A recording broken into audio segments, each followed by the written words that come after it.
wabarakatuh. Selamat datang di channel kami, tempat kami berbagi pengalaman dan perjalanan. Kita ketemu lagi dalam pembelajaran perbaikan pemeliharaan sasis kendaraan ringan. Pada kesempatan ini kita akan belajar mengenai memahami dan memelihara unit kopling. Sebuah kendaraan pasti memiliki kopling. Persepsi yang beredar selama ini adalah sebuah kendaraan yang membutuhkan kopling hanya kendaraan yang dengan transmisi manual. Sementara kendaraan dengan transmisi matic tidak membutuhkan sebuah kopling. Ini adalah persepsi yang salah. Setiap kendaraan untuk memisahkan putaran engine dan transmisi pasti membutuhkan kopling. Pada kesempatan ini saya menggunakan media interaktif dari Kemdikbud. Kita mulai dengan sebuah video yang akan menunjukkan kita kenapa sebuah kopling butuh dipelihara dan dirawat. Pada pengoperasian kendaraan, hal yang sering dilakukan adalah melakukan perpindahan gigi kecepatan untuk menyesuaikan kondisi medan. Untuk melakukan perpindahan kecepatan, pengemudi diharuskan menekan pedal kopling agar dapat melakukan perpindahan gigi dengan mudah. Apa yang sebenarnya terjadi pada mekanisme mesin? Saat mesin berputar, putaran mesin akan diteruskan ke pengguna melalui transmisi. Saat terjadi putaran, perpindahan gigi tidak akan mudah dilakukan, sehingga diperlukan komponen yang mampu memutus putaran mesin yang ada di transmisi. Komponen tersebut adalah kopling. Kopling bertugas memutus aliran putaran mesin dari mesin ke transmisi. Karena komponen kopling bekerja terus-menerus dan adanya gesekan-gesekan, maka diperlukan perawatan pada unit kopling ini. Bagaimana cara kerja kopling dan cara merawatnya? Simak pemaparan materi pada multimedia interaktif ini. Sasis adalah semua bagian setelah engine dan bodi diangkat. Setiap yang tertinggal setelah engine dan bodi diangkat itulah disebut dengan sasis. Sasis terbagi dua, ada sistem powertrain dan ada sistem suspensi dan keamanan. Pada sistem pemindah tenaga, ada 5 bagian dari sebuah sistem pemindah tenaga. Di sini kita mulai lihat dari depan. Powertrain yang pertama, kopling. Di sini kita bisa lihat posisi kopling terletak antara mesin dan transmisi, karena sesuai fungsinya adalah kopling berfungsi untuk memutuskan dan menghubungkan putaran dari engine ke transmisi. Jadi kopling terletak antara engine dan transmisi. Kemudian ada 3 syarat yang harus dimiliki oleh sebuah kopling. Pertama, kopling harus bisa memutuskan dan menghubungkan putaran dari engine ke transmisi secara lembut. Karena kalau terjadi hentakan, itu akan mengakibatkan ketidaknyamanan pada penumpang dan pengemudi. Kedua, kopling harus bisa memutuskan dan menghubungkan putaran engine ke transmisi secara tanpa terjadi selip, sehingga putaran dari mesin masuk ke transmisi betul-betul sempurna 100% tanpa ada kehilangan tenaga di kopling. Yang ketiga, kopling harus bisa memindahkan putaran dari engine ke transmisi secara sempurna dan cepat. Kopling tidak bisa memiliki respon yang lambat. Kemudian, ada komponen disebut dengan transmisi. Transmisi adalah bagian yang mengkonversi putaran dan torsi dari engine menjadi putaran dan torsi yang disesuaikan dengan kebutuhan kendaraan. Berikutnya, ada propeller. Propeller shaft adalah bagian yang menghubungkan antara engine, kopling, transmisi dengan diferensial, reel axle sampai ke roda. Kemudian ada diferensial. Diferensial adalah sebuah komponen yang secara bahasa artinya pembeda putaran roda kiri dan kanan. Itu salah satu fungsi diferensial. Berikutnya adalah poros roda yang berfungsi untuk meneruskan putaran dari diferensial ke roda. Pada kesempatan ini kita akan belajar tentang memahami dan memelihara unit kopling. Sekarang pertanyaannya adalah apa sebenarnya fungsi kopling? Pada saat kendaraan bergerak, maka kita perlu melakukan perpindahan posisi gigi transmisi. Perpindahan antara gigi akan sulit dilakukan apabila kedua komponennya dalam keadaan berputar. Maka kita membutuhkan komponen ini berhenti berputar. Tidak mungkin kita lakukan setiap kita melakukan perpindahan gigi, kita harus mematikan engine. Jadi dibuatlah sebuah komponen yang berfungsi untuk memutus putaran. Putaran engine tetap berjalan, sementara transmisi tidak berputar. Itulah kopling. Kopling pada prinsipnya bekerja berdasarkan gaya gesek.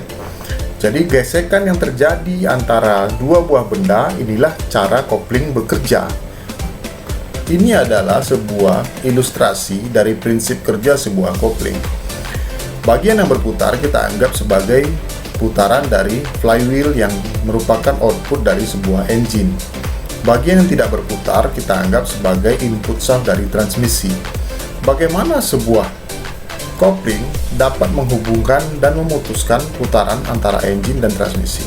Untuk itu kita bisa klik di sini, kita coba. Kita lihat awal persinggungan antara flywheel dengan kopling, maka putaran akan menjadi sedikit pelan. Dia mulai berputar dan pada saat mulai berputar terjadilah gesekan. Gesekan ini mengakibatkan bagian-bagian kopling mengalami keausan. Itulah sebabnya kita membutuhkan pemeliharaan pada sistem kopling. Pada saat bagian input shaft transmisi mulai bersentuhan dengan flywheel, putaran akan mulai didistribusikan dengan kecepatan yang relatif kecil. Sampai kemudian pada saat persinggungannya sudah kuat, maka akan terjadi putaran antara flywheel dengan input shaft transmisi menjadi sama. Kopling adalah dua komponen yang bekerja dengan cara bergesekan.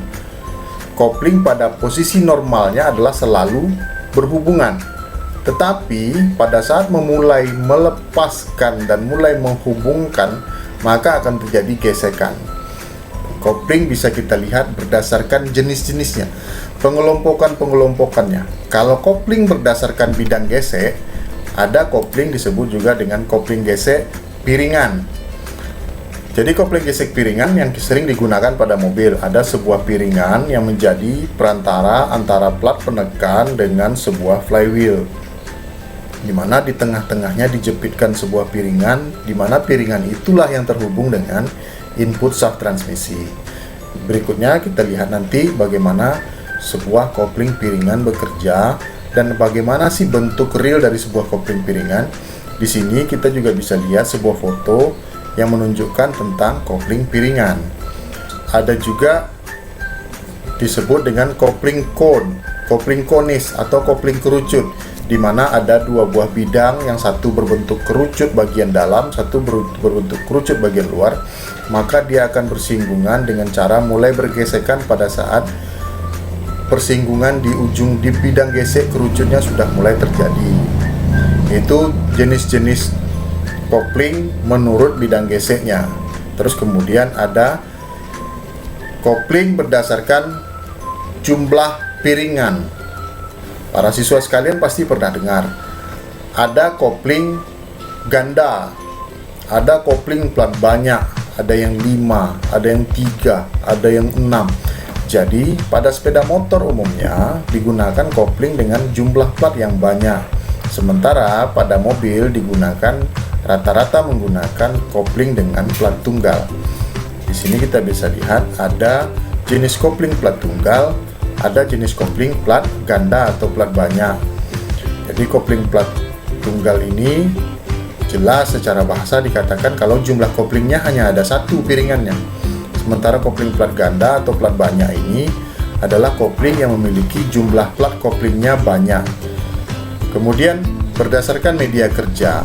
Media kerja adalah kopling yang bekerja dalam keadaan basah, ada kopling yang bekerja dalam keadaan kering. Di sini juga dibedakan.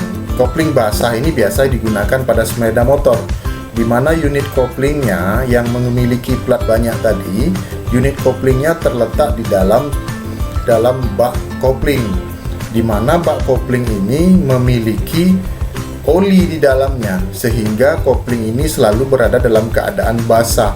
Keuntungannya adalah kopling lebih cepat dingin.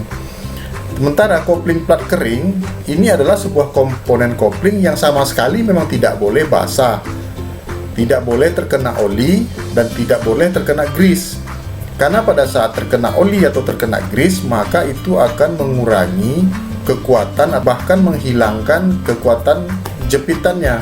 Jadi kopling akan terjadi selip, sehingga syarat kopling yang kedua tadi tidak terpenuhi, di mana syarat kopling yang kedua tadi mengatakan kalau kopling tidak boleh terjadi slip. Ya, jadi berikut ada kopling di mobil kecil, ada kopling di mobil besar. Apa yang membedakannya? Kita lihat di sini. Kopling berdasarkan pegas yang menekannya. Jadi plat kopling ini dijepit oleh flywheel dan plat penekan. Kemudian plat penekan ini ditekan oleh sebuah komponen bernama pegas. Pegas ini ada dua jenis. Di sini kita lihat. Pertama ada kopling dengan jenis pegas coil.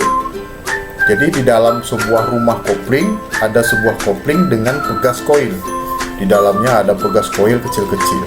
Sementara satu lagi kopling adalah kopling dengan plat diafragma.